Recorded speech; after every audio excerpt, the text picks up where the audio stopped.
Hi guys, this is Matthew Tuason and welcome to our channel Tuason's Delights.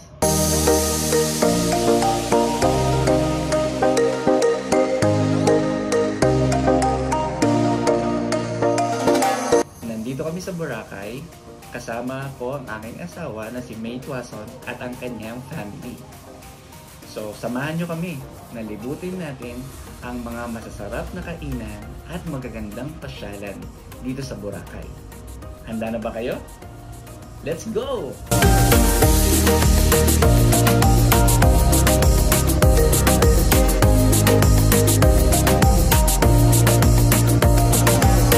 So, yun na nga guys. Kwento ko lang sa inyo kung paano kami nakapunta ng airport.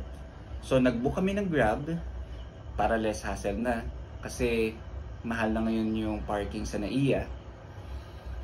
Dumiretso na kami sa McDo to have our lunch. So, trinay namin yung bago ng McDo. Itong cheese dunk and chili con carne. Promise guys, ang sarap niya. Try nyo din. May cheese ba ka?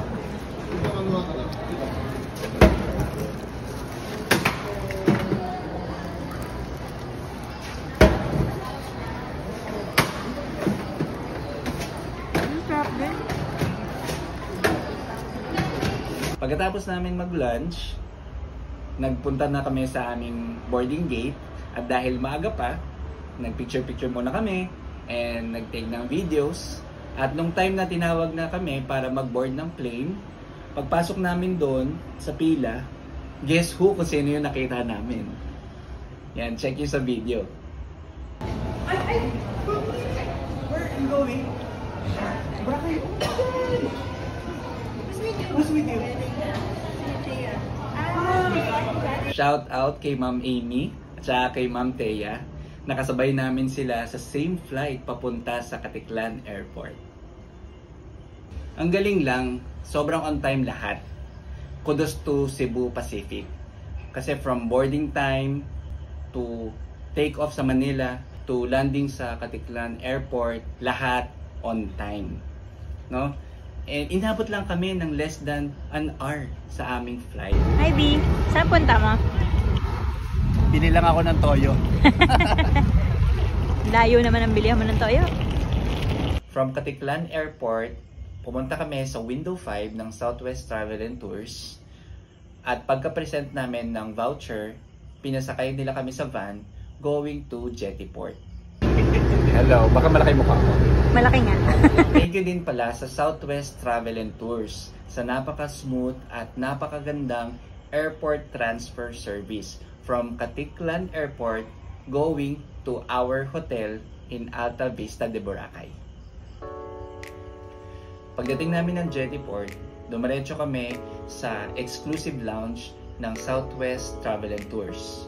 Air condition ito and sila na lahat ang nag-asikaso ng environmental fee, yung terminal fee, and boat fee. Wala na kaming pinoblema doon. Pagkababa namin ng boat, may nakaabang na kaagad sa amin na shuttle na maghahatid sa amin papunta sa hotel.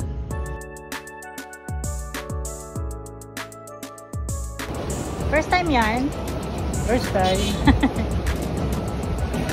First time mo ma? First time. Ma. John.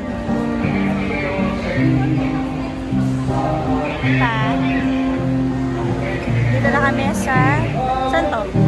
Sa Caticlan. Catban. Ha? Catban Port. Catban Port. Inabot lang ng 15 to 20 minutes at nakarating na rin kami sa hotel. Pagdating namin sa hotel, nagbaba lang kami ng gamit at nagpahinga. At ito nga pala yung view from our room. Ito naman yung view from our hotel.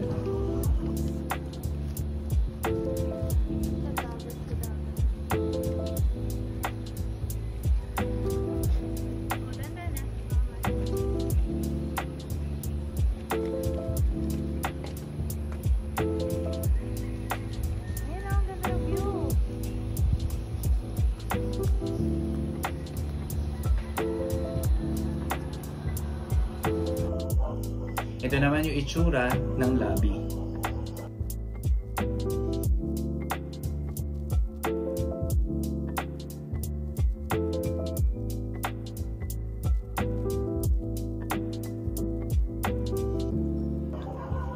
At ito naman yung itsura ng infinity pool.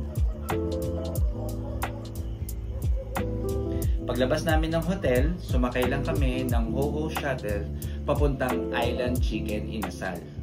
Bumaba kami sa Willis Rock Station 1 at naglakad lang kami ng konti papunta sa aming kakainan. And guys, check out nyo tong Island Chicken Inasal. Bukod sa napakagandang ambience, ay napakasarap pa ng pagkain. Lahat kami nag-enjoy sa authentic na chicken inasal. At guess who? Kung sinong artista yung nakita namin. Sa picture makikita nyo, nakasabay namin kumain si Albi Casino. Wow! After mag-dinner, nag-crave si Papa ng fruit shake. Kaya napagkasunduan namin na hanapin yung pinakasikat na fruit shake dito sa Boracay, ang Jonas Fruit Shake. Kaya naglakad kami sa White Beach para hanapin yon. And try nyo to, sobrang refreshing. Nagstay kami dito sa saglit at nagkwentuhan hanggang sa maubos namin yung drinks. Pagkatapos namin, nagpunta kami sa Robinsons para mag-grocery ng mga essentials bago kami bumalik sa hotel.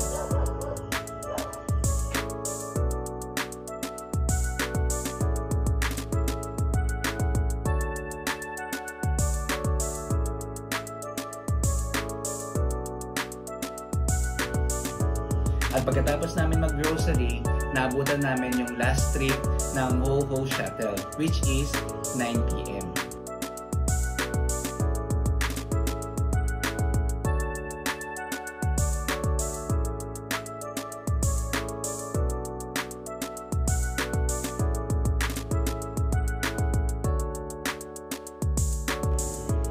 And that concludes our day 1. Bukas, samahan nyo kami sa aming paglilibot dito sa Boracay.